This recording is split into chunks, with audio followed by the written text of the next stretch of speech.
Hi friends, happy Srirama Navami. So ఈరోజు special ఏంటంటే వడపప్పు దేవుడికి పెడతాము. అది ఎట్లా చేసుకోవాలో ఈరోజు నేను మీకు చెప్తాను. ఇదేం పప్పు? ఇది పెసరపప్పు. ఎన్ని అవర్స్ ముందు నానబెట్టాలి రూప్కా? ఒక 45 minutes 1 hour. ఒక 45 minutes ఆర్ 1 hour ముందు ఈ పప్పుని నానబెట్టుకోవాలి. దాని తర్వాత ఇది మామిడికాయ తురుము, దాన్ని వేసుకోవాలి. ఇది తురిమింది నేనే, ఇట్స్ మీ. సో దీన్ని మిక్స్ చేయాలన్నమాట. అన్నీ మిక్స్ చేద్దాం ఒకేసారి. దాని తర్వాత ఉప్పు వేసుకోవాలి. ఉప్పు ఎస్, మీ రుచికి తగినంత. ఓకే, దాని తర్వాత పచ్చిమిరపకాయలు చాప్ చేసుకొని వేసుకోవాలి. నెక్స్ట్ నిమ్మకాయ స్క్వీజ్ చేసుకోవాలి.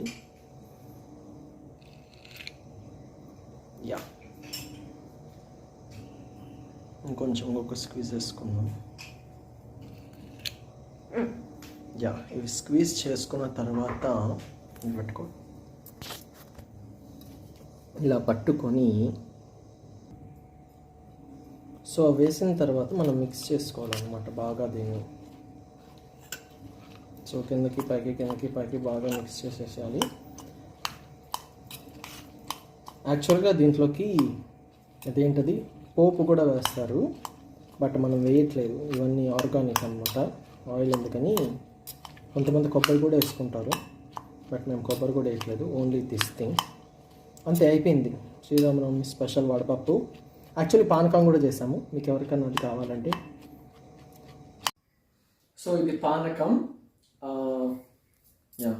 ఇది మొత్తం మా సిస్టర్ చేసింది.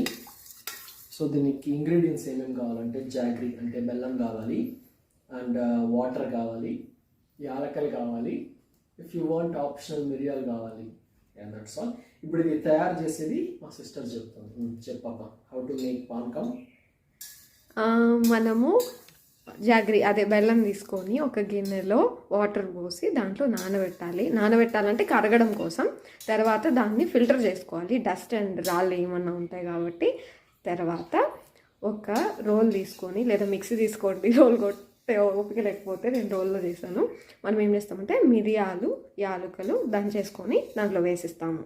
అవేం వడగట్టం, పొడి కదా. తర్వాత మనం నిమ్మకాయ పిండుకుంటే చాలా బాగుంటుంది పానకం. అంతే, అదే అంతా మిక్స్ చేసేస్తాం. మాట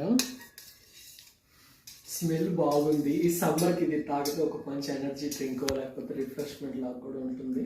సో మీరు శ్రీరామనవమి కాబట్టి చేసుకొని ఎంజాయ్ చేయండి. Happy Sriramanavami to everyone. Thank you, bye. Yes, happy Sriramanavami. నేను